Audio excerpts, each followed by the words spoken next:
Have you ever been playing a game and suddenly found yourself with no idea how to complete your next objective or even what it is that you're supposed to be doing?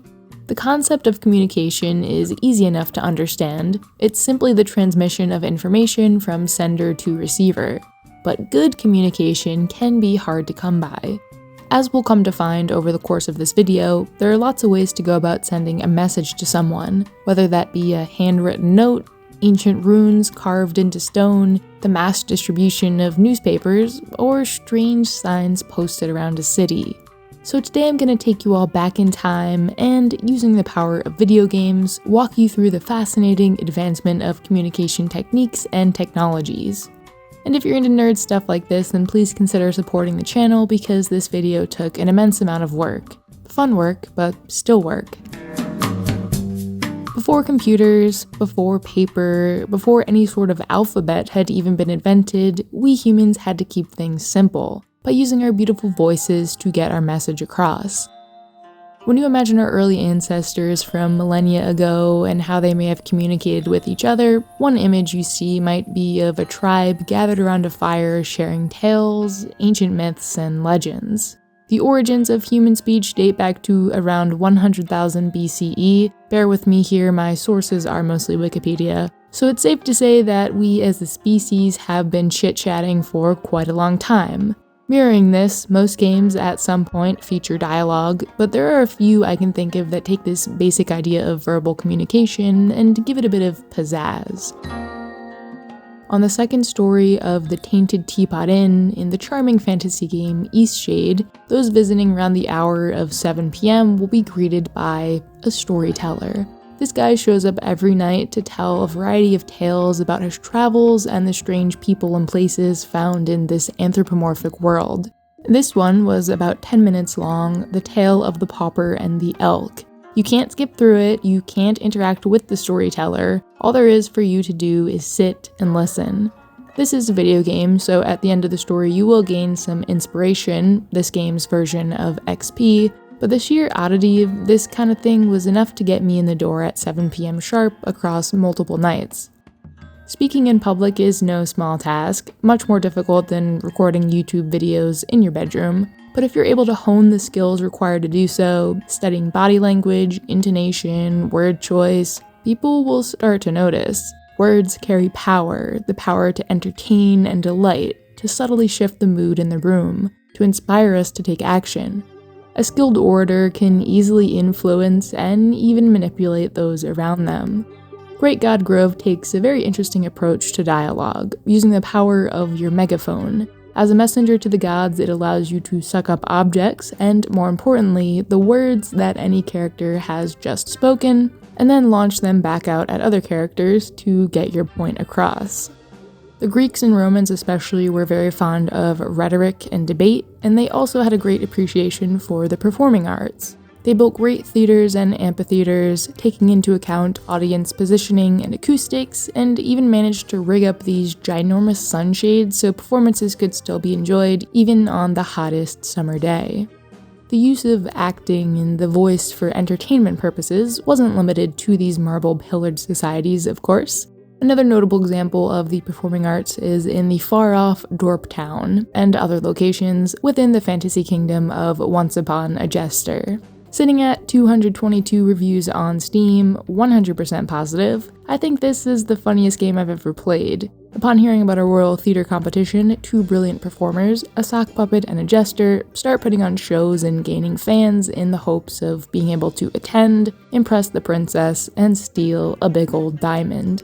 This is a very cute game with an almost infinite amount of extremely memorable characters who are put into silly situations, but the thing that stands out to me most is the voice acting. The characters are just regular people, and boy do they have some incredible timing and line delivery. The royalty papers. Thank you,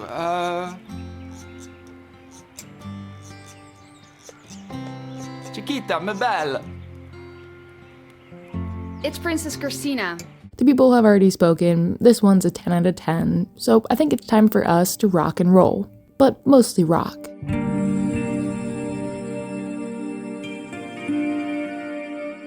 Alongside the evolution of verbal communication, people also had access to an abundance of rock, upon which they painted and carved sometimes unimaginably detailed works. Cave paintings are one of the earlier forms of rock art, with some of the oldest known examples dating back to 40 or even 50,000 years ago. It seems like the two main subjects of this type of art were hands and animals because, well, your hands are right there in front of you to trace and make prints of, and these large prey animals were extremely important to human survival. Ochre, charcoal, and various minerals were what was most often used to create these pigments. Unfortunately, a lot of this art has likely been lost due to weathering, with only the pieces protected by overhangs and in caves remaining intact. Fortunately, etchings and carvings are much more weather resistant. Some of these, called petroglyphs, are quite shallow and simple, mirroring what we've seen with the earliest paintings. But others, like reliefs, can be quite grand and impressive. The main thing all this has in common, though, is the lack of any sort of language. There are still a few steps in between these sometimes crude markings and the expressive simplicity of today's ABCs, and they're called pictograms and ideograms. People have been talking to each other in some form for about 100,000 years, but to actually write down those complex thoughts in a way that could be understood by others took a bit of prototyping. Since we had already been drawing shapes and figures, a natural progression would be to do more of that, branching away from hands and animals and expanding into activities, places, and other concepts that could be used to share a bit more detail.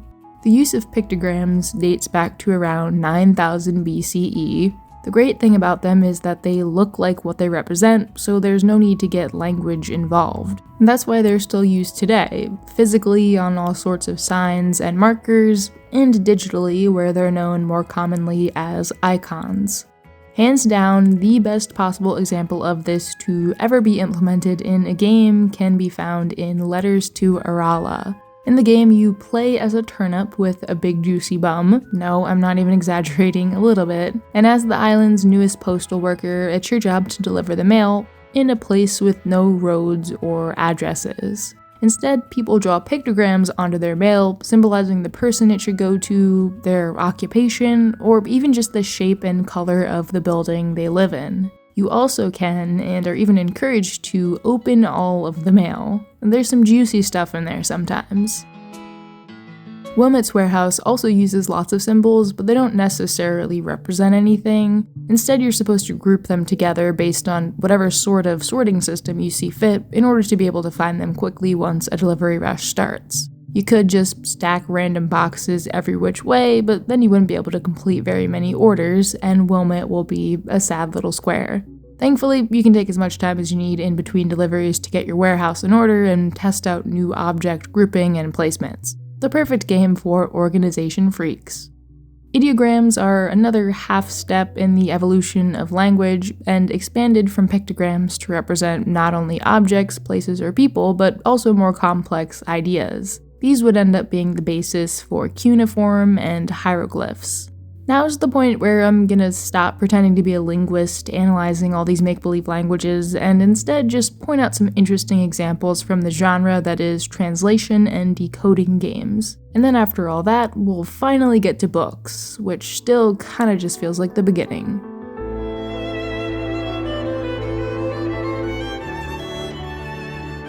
Lots of games have made-up languages in them. Sometimes the whole point is to decipher them, and other times they're just there for world-building purposes.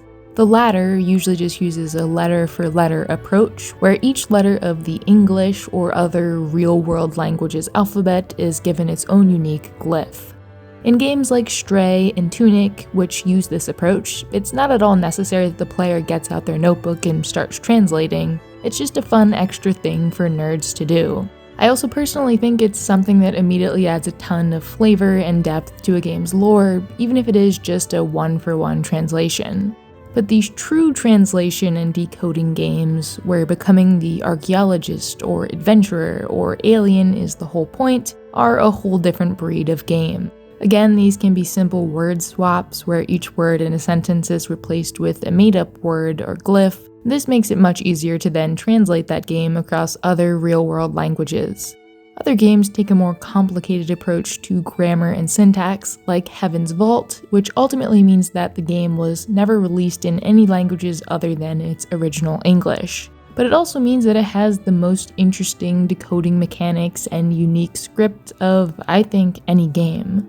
So you've got these general idea words, which now that I'm thinking about it, I guess these are examples of ideograms, where the glyphs for words like water and person and light visually represent what those things actually are. In order to modify those ideas and turn them into either nouns, verbs, or adjectives, you've got to add another glyph to the phrase, and then even more glyphs to pluralize, to show possession or lack thereof, or to assign any tense. Which is why a seemingly simple word is oftentimes made of 5 or even more separate glyphs. It takes a while to wrap your head around, and unfortunately, aside from this super cool language decoding portion, Heaven's Vault is just not very fun to play. You walk around slowly and are constantly getting interrupted, the main character is an asshole, and these ship parts are just downright awful. But if you can look past these weird and tedious gameplay choices, then you're in for quite the linguistic treat. Thankfully, Chants of Sennaar takes a bit more of a streamlined approach to the genre and feels much better to play. It actually contains 5 completely separate fictional languages, each of which has its own section in the game and set of translation notes in your journal. The first one is another simple word-for-word replacement scenario, but then word orders start shifting around, and the deciphering becomes more complicated as you discover these new languages. Overall, this is probably going to be the shining star of the genre for a while, but hey, I'll take any made-up languages I can get. And really, anyone who goes to the lengths of developing an entire made-up language, no matter how simple it seems, deserves their fair share of credit for taking on such a task. Real-world languages have evolved over hundreds and thousands of years, and just the fact that we happen to live during a time where almost all of them have been thoroughly documented with near-instantaneous translation tools readily available to us is certainly something that should be celebrated and cherished, as is the fact that we were all taught to read at a young age.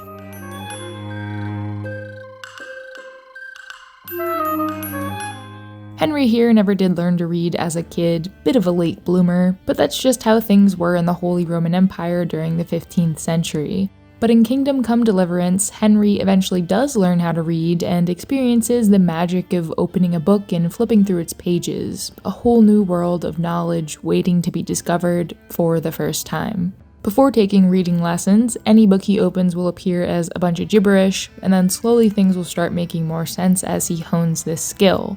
Now, part of the reason most common folk were illiterate was due to the scarcity and price of books. In order to get your hands on a copy of any sort of text, it had to be handwritten by a scribe who likely spent maybe hundreds of hours hunched over a small desk like this just to create a single book. A lot of this was done in monasteries, and that's kind of the whole deal in Pentiment. Our protagonist, Andreas, is no monk, but he does work in an abbey illuminating beautiful manuscripts like this one. Again, most of the townspeople he hangs out with can't read, but I'm sure they'd at least appreciate the pretty artwork. And the game uses a really cool feature to distinguish between character class, education, and occupation: fonts. All fonts in this video actually are from Pentiment. I'm curious to see if anyone noticed that detail before I pointed it out.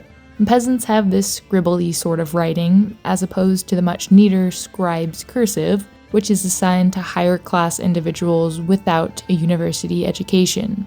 Andreas himself gets the humanist script since he's a well-studied individual, and higher class monks and nuns get the very imposing monastic script. And I'm gonna hold off on that last one for a moment. The best thing about all this is that it's highly subjective. Upon their first meeting, Andreas assigns each person with his best guess. But time and time again, he's actually proven wrong when he learns someone is in fact more educated than they first appeared, or when finding out that a clergy member is actually illiterate. Andreas spends most of his days in a drafty scriptorium, that is, until the murder. But if you would also like to experience that kind of life, then you're in luck because Scriptorium Master of Manuscripts has just released, or is about to release, on April 16th. You know, this game really makes me wish that illustrations in books had stuck around as more of a mainstream thing. I know you had to be pretty rich back then to afford an illuminated text, but still, I guess that's why I gravitate towards comic books. I played through the demo here and really appreciated the game's sense of humor, which is something that Pentiment also has, and how it shines a maybe not so historically accurate light onto kind of this lost art. Now I mentioned that Kingdom Come Deliverance took place in the 15th century, 1403 to be exact, which meant that scribes would have been at the height of their game, and just about ready to become unemployed thanks to the printing press. See, Pentiment is also set in the Holy Roman Empire, just a century later, but a lot can change in 100 or so years. That last font I skipped over? Printer type, which is also beautifully animated the first time you come across it in the game. I'm sure we've all heard in school or wherever that the invention of the printing press was a big deal, but no, it was a big deal. The game even goes so far as to point out that it is kind of weird for this Abbey scriptorium to still be in use, what with this new technology that makes recreating text so much quicker and easier. So reading and learning is super cool, which is why I happen to be fascinated with libraries in video games.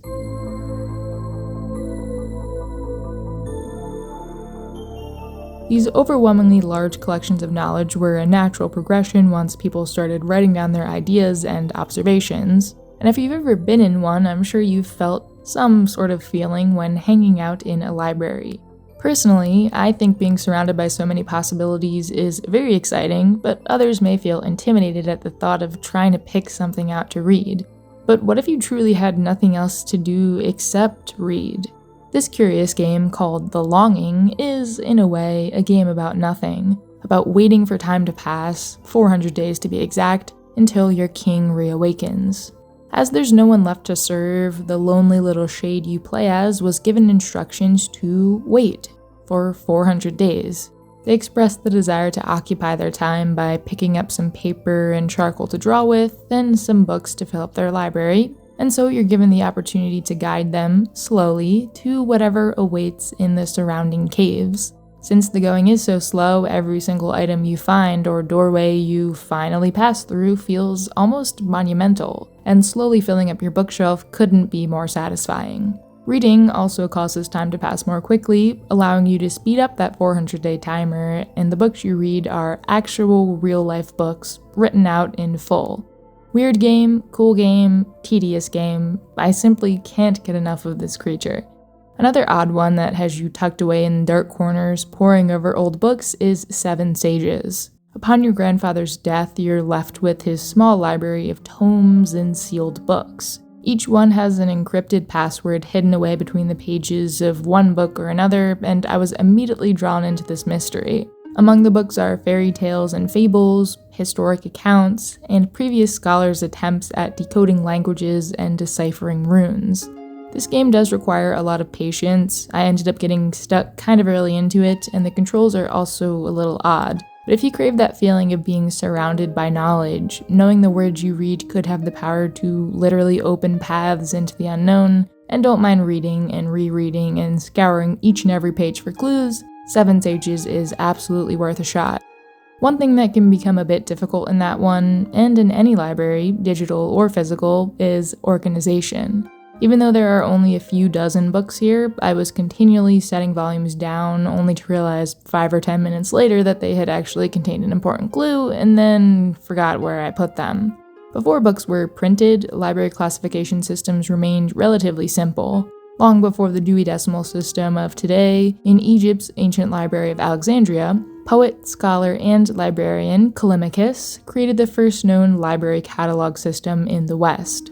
This library held about 500,000 scrolls, which were broadly categorized into 6 genres of poetry and 5 genres of prose. Each category was then alphabetized by author, and this system generally worked all around the world for a few thousand years, with variations here and there. Nowadays, we have much more detailed cataloging systems that assign specific numbers and decimals as you niche down within topics. If you'd like to take a crack at becoming a librarian and filling very specific book requests for interesting characters, look no further than this neat Pico 8 game called Labyrinth. I especially like how it uses this card catalog system where you have to individually sift between each entry. It really makes you feel like you're in charge of an actual fantasy library. So as these libraries began to fill up once printing caught on and more of them became public spaces, the masses were now being exposed to more information on a day-to-day basis. And there are many ways in which the government and various organizations with power took advantage of this new mass media.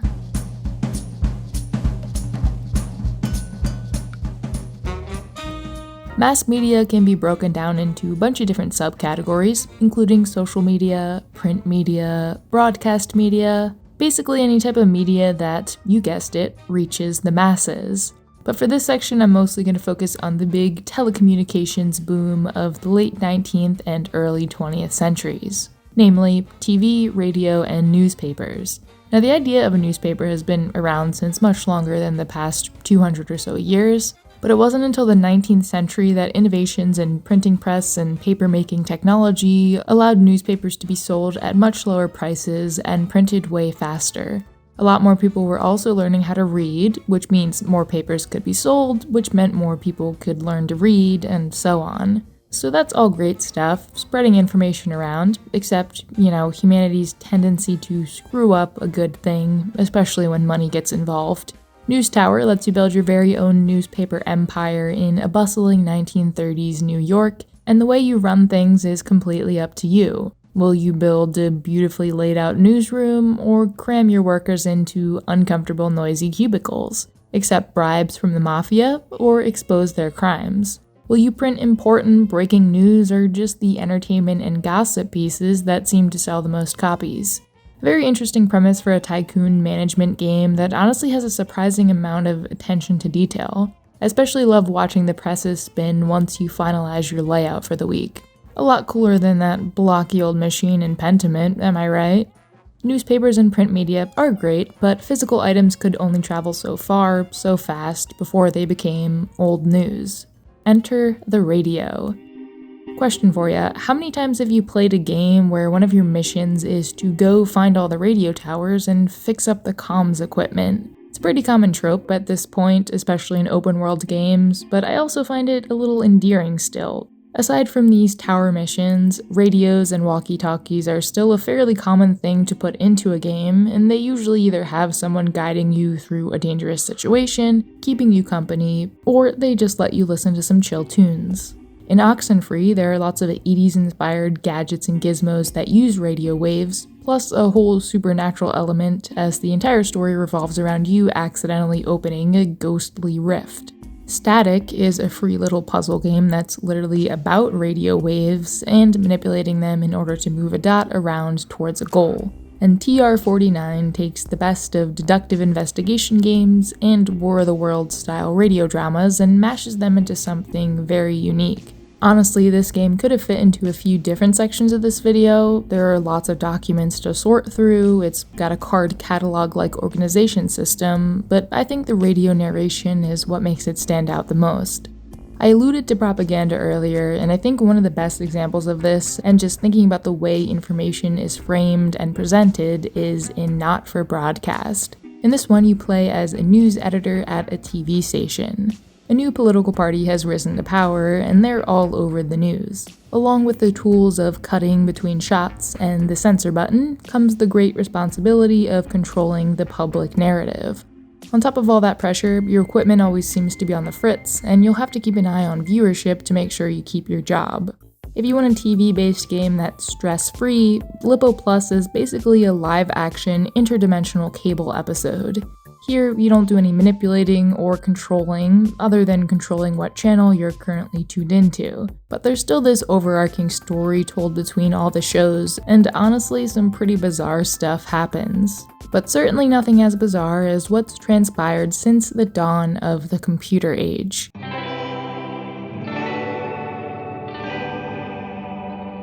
All the previous categories with their ancient allure conjure up this imagery of groundbreaking discoveries and technological innovations. They feel like big, important steps on our species' journey towards the present day. Enter present day, or computer games where you go on the computer. These types of games have been popping up much more frequently in the past 5 or so years. A lot of them are horror games, but more and more of them are starting to speak to my own niche interests. Namely, doing stuff on a computer in a game that you could do on a computer in real life. The concept is pretty silly if you think about it, but in practice can make you feel like a super sleuth poring over fictional Wikipedia pages about an Eastern European town, or messaging friends and surfing the web. Desktop Explorer, which isn't out yet but does have a demo, is a great example of this kind of searching through files on your desktop for cryptic clues to solve these increasingly weird puzzles. It actually kind of ties in with some of the subjects I've already talked about in this video, like cave art, old inscriptions, and other stuff that may be interesting to archaeology enthusiasts. Honestly, there are so many of these kinds of games that I can make a dedicated video just for them, but for now I'll list off a few more that stand out to me.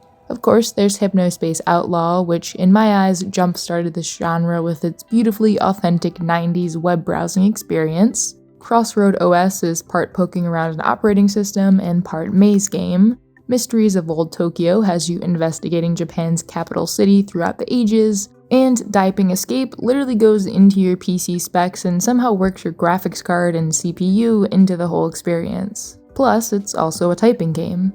So that's the, let's say, romanticizing everyday computer use angle. The other side of the coin is using this wonderful technology for surveillance. Yippee. Certainly some far-fetched paranoid dystopian stuff, right? Do Not Feed the Monkeys calls itself a digital voyeur simulator where you watch strangers through surveillance cameras, invade their privacy, and witness their most intimate moments. Personally, I like to play games that offer me an escape from the world around me, so that's why I play Editor, where you're a video editor editing videos. And now I'm gonna take a nap, read all your wonderful comments, and then get started on the next one, I suppose. I'm planning on doing a Patreon Ko-Fi poll to pick the subject, so keep your eyes peeled, and thank you so much for watching.